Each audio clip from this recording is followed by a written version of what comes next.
Et finalement, vous Voilà. êtes arrivé, excusez-moi, vous êtes arrivé en même temps, parce que toi, tu es né en 56. Moi, je suis née en 56. Et tu es arrivé à 4 ans. Donc, Je suis arrivée à 4 ans, dans voilà. les années 60. Dans les années... Mais moi, c'est une histoire un peu différente. C'est l'émigration économique.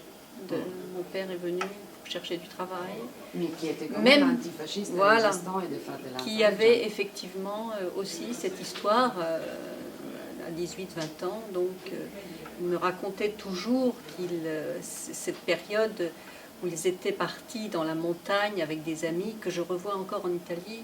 Ces compagnons de résistance me racontent encore, enfin, puisque mon père est décédé en 2009 maintenant, mais un de ses camarades qui est encore vivant en Italie, et quand je vais en Italie, il me rappelle toujours, c'était son meilleur ami, et ils passaient ces nuits l'un contre l'autre en se réchauffant. C'est toujours très émouvant quand je vois ce monsieur qui est encore vivant et qui me parle de mon père et de lui.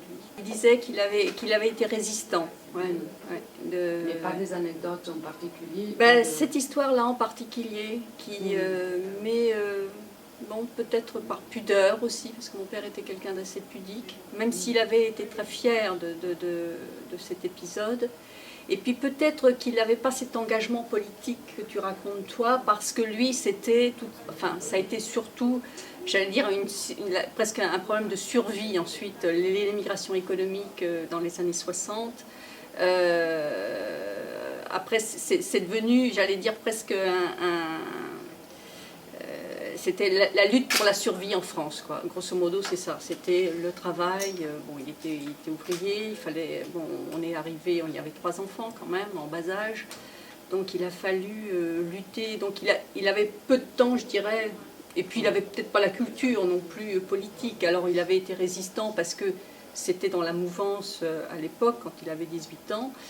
Et puis après, il a pris un autre chemin. Je veux dire, il n'avait peut-être pas cette culture qu'avait ton père, évidemment, d'intellectuel, en fait. Mon père, c'était un ouvrier. De toute évidence, c'était des valeurs qu'on continue à avoir dans la famille.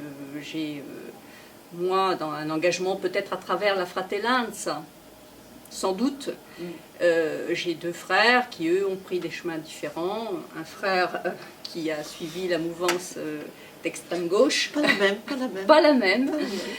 Voilà. Et un autre frère qui, lui, a au contraire, est toujours syndicaliste, et donc une action de toute façon revendicative. Voilà, c'est ça. Mais je dirais que ces valeurs ont été aussi transmises par ma mère, qui, elle, était femme au foyer, mais malgré tout, avec toujours cet esprit de vouloir nous faire des études. Ça, c'était très important. Mon père, lui, il était occupé par le travail, donc ça, c'était... Mais ma mère, qui avait assez de recul, parce que je me souviens qu'elle disait toujours, volevo fare la maestra, quando... Et puis, il y a eu la guerre, elle n'a pas pu aller faire des études à Reggio Emilia. Donc, et ça lui est toujours resté,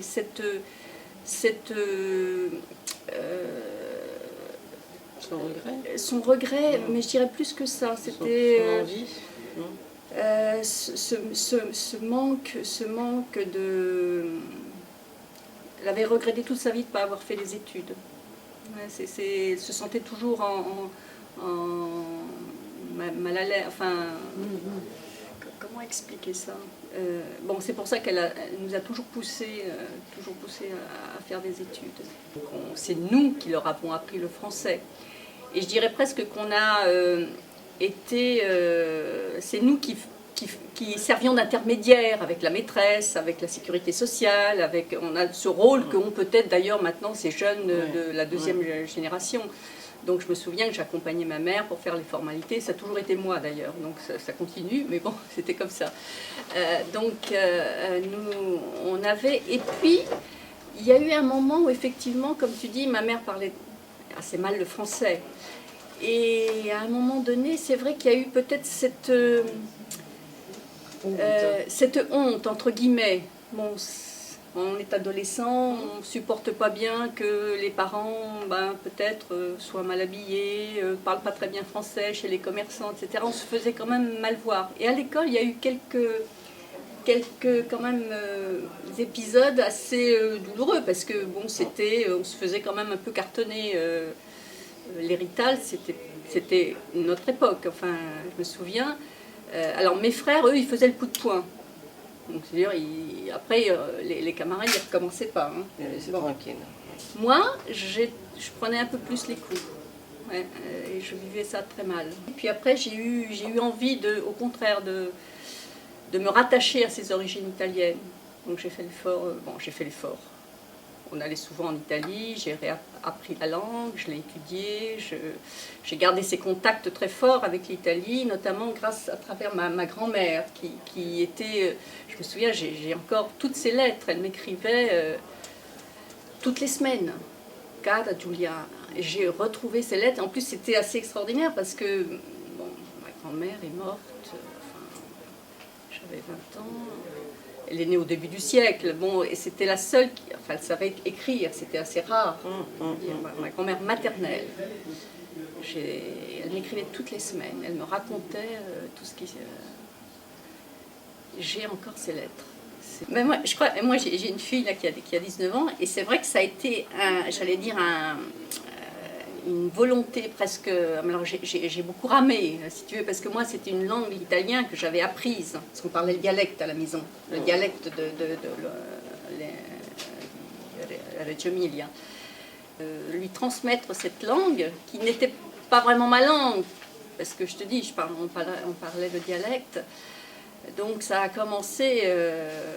je l'ai inondé de dai cartoni animati di Walt Disney in italiano, prima i 2 anni, et comme ça lui a bien formé la tête, et je dirais que je suis assez fière. C'est pas très politique tout ça. Non, c'est pas politique, certes, mais comme l'éponge, c'est avant 2 ans, donc il a fallu... et je suis assez fière, parce qu'après, donc elle allait au cours d'italien, au lycée le mercredi après-midi, et en 6e, elle s'est inscrite à la section italienne du lycée international à Paris, où elle a fait toute sa scolarité en italien. Et là, je dois avouer que je suis un peu jalouse maintenant, parce qu'elle parle beaucoup mieux que moi.